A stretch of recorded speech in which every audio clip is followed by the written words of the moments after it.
বাংলাদেশের প্রথম মসজিদ কোনটি? নিশ্চয়ই এক বাক্যে কেউই বলতে পারবেন না। আসুন জেনে নিই সেই ঐতিহাসিক ব্যাপার। বিস্তারিত জানার আগে আমাদের পেজে লাইক দিন, ইউটিউবে আমাদের চ্যানেলে সাবস্ক্রাইব করুন, কমেন্টে জানান আর কোন কোন বিষয় দেখতে চান এবং অবশ্যই শেয়ার করে ছড়িয়ে দিন। বাংলাদেশের লালমনিরহাট জেলায় ৬৯ হিজরি সনে নির্মিত একটি মসজিদের সন্ধান পাওয়া গেছে। মসজিদটির কেবল ধ্বংসাবশেষ অবশিষ্ট থাকায় এটি স্থানীয়ভাবে হারানো মসজিদ নামে পরিচিত। এই মসজিদটিকে বাংলাদেশের তথা দক্ষিণ এশিয়ার সবচেয়ে পুরনো মসজিদ বলে ধারণা করা হয়। এই মসজিদের নতুন নামকরণ করা হয়েছে সাহাবায়ে কেরাম মসজিদ। এর অবস্থান কোথায়? সুপ্রাচীন এই মসজিদটি রংপুর কুড়িগ্রাম মহাসড়কের ১ কিলোমিটার দক্ষিণে লালমনিরহাট সদর উপজেলার পঞ্চগ্রাম ইউনিয়নের রামদাস মৌজায় অবস্থিত। আসুন জেনে নেই এই মসজিদের ইতিহাস। লালমনিরহাটের পঞ্চগ্রাম ইউনিয়নের রামদাস মৌজায় বহুদিন ধরে একটি পতিত জঙ্গল ছিল। জঙ্গলের নাম ছিল মজদের আড়া। স্থানীয় ভাষায় আড়া শব্দের মানে জঙ্গলময় স্থান। জঙ্গল পরিষ্কার করার সময় প্রাচীনকালের কিছু ইট বেরিয়ে আসে। এমনিভাবে ইট ও মাটি সরাতে গিয়ে একটি মসজিদের ভিত খুঁজে পাওয়া যায়। এখানের একটি প্রাচীন শিলালিপির পাঠ থেকে মসজিদের প্রতিষ্ঠাকাল ৬৯ হিজরি বা ৬৬৮ থেকে ৬৮৯ খ্রিস্টাব্দ বলে জানা গেছে। মসজিদের ধ্বংসস্তূপের ভিতরে একটি শিলালিপি পাওয়া যায়। লিপিটিতে আরবি ভাষায় স্পষ্টাক্ষরে লেখা আছে, লা ইলাহা ইল্লাল্লাহু মুহাম্মাদুর রাসূলুল্লাহ, হিজরি সন ৬৯। শিলালিপিটি বর্তমানে রংপুরের তাজহাট জাদুঘরে সংরক্ষিত আছে।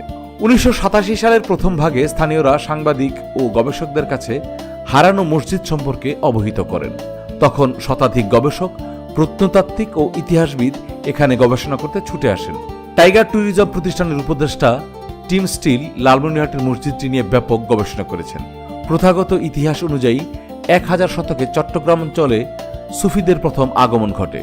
১১০০ থেকে ১২০০ শতকে সুফিদের মাধ্যমে পূর্ব বাংলায় ইসলামের প্রচার ও প্রসার শুরু হয় এবং তাদের হাতেই এই অঞ্চলে প্রথম মসজিদ নির্মাণ হয়। তাই এত আগে এখানে মসজিদ নির্মাণের বিষয়টি আশ্চর্যজনক। টিম স্টিল তখন আমেরিকান ইনস্টিটিউট অব আর্কিওলজিস্ট প্রতিষ্ঠানের সঙ্গে যোগাযোগ করেন। সেখানকার ইসলামের ইতিহাস সংক্রান্ত গবেষকগণ বলেন, অনেক রোমান ও জার্মান ইতিহাসবিদদের লেখায় আরব ও রোমান বণিকদের ব্রহ্মপুত্র অববাহিকায় নৌবাণিজ্যের সূত্রে আসা যাওয়ার কথা জানা যায়। এছাড়া বেশ কয়েকটি চলমান গবেষণায় ব্রহ্মপুত্র তিস্তা অববাহিকাকে পৃথিবীর সবচেয়ে পুরনো আন্তর্জাতিক বাণিজ্যের নৌপথ হিসাবে ব্যবহৃত হওয়ার প্রমাণও পাওয়া গেছে। টিম স্টিল পঞ্চগড়ের ভিটাগড়ে প্রাচীন নগরের নিদর্শন পাওয়া প্রত্নতাত্ত্বিক অধ্যাপক শাহনেওয়াজের গবেষণা থেকেও সহায়তা পান। তিনি মনে করেন, মসজিদটি নির্মাণের ইতিহাস খুঁজে পেলে হয়তো বাংলাদেশের উত্তরাঞ্চলের ইতিহাসের সঙ্গে বিশ্ব সভ্যতার সম্পর্কের আরেক ইতিহাস জানার পথ উন্মোচিত হবে। মস্তারপাড়ার স্থানটি বহুকাল ধরে কয়েকটি উঁচু মাটির ঢিলা ও জঙ্গল দ্বারা আবৃত ছিল, যার স্থানীয় নাম মজদের আড়া। ১৯৮৭ সালে জমির মালিক তা আবাদযোগ্য করার চিন্তা করে জঙ্গল পরিষ্কার করতে গিয়ে বেরিয়ে আসে প্রাচীনকালের তৈরি ইট, যাতে আঁকা ছিল ফুল। আর মাটি ও ইট সরাতে সরাতে আশ্চর্যজনকভাবে পূর্ণ একটি মসজিদের ভিত খুঁজে পাওয়া যায়। এতে পাওয়া একটি শিলালিপিতে সুস্পষ্টভাবে আরবিতে লেখা আছে, লা ইলাহা ইল্লাল্লাহু মুহাম্মাদুর রাসূলুল্লাহ, হিজরি ৬৯ সাল। শিলালিপির সূত্রে বিশেষজ্ঞরা বলেন, ৬৯ হিজরিতে নির্মিত হয়েছে এই মসজিদটি। খননের পর মসজিদের মেহরাব ও মসজিদ সংলগ্ন ঈদগাহ মাঠ ও খুতবার মিম্বরও আবিষ্কৃত হয়। এলাকার লোকজন এই মসজিদটির নাম দিয়েছে হারানো মসজিদ। ঐতিহাসিকরা ধারণা করেন, সাহাবী হযরত আবু ওয়াক্কাস রাদিয়াল্লাহু তাআলা আনহু এই অঞ্চল দিয়েই চীনে পাড়ি জমিয়েছিলেন। বর্তমানে চীনের বিস্তৃত কোয়াংটা নদীর ধারে কোয়াংটা শহরে তার নির্মিত মসজিদ ও সমাধি রয়েছে। ব্রিটিশ প্রত্নতাত্ত্বিক টিম স্টিল দাবি করেন, খ্রিস্টপূর্ব সময় থেকে ব্রহ্মপুত্র ও তিস্তার পাড় ধরে সিকিম হয়ে চীনের মধ্য দিয়ে আরব ও রোমান বণিকদের বাণিজ্য বহরের যাতায়াতের অনেক প্রমাণ রয়েছে তার হাতে।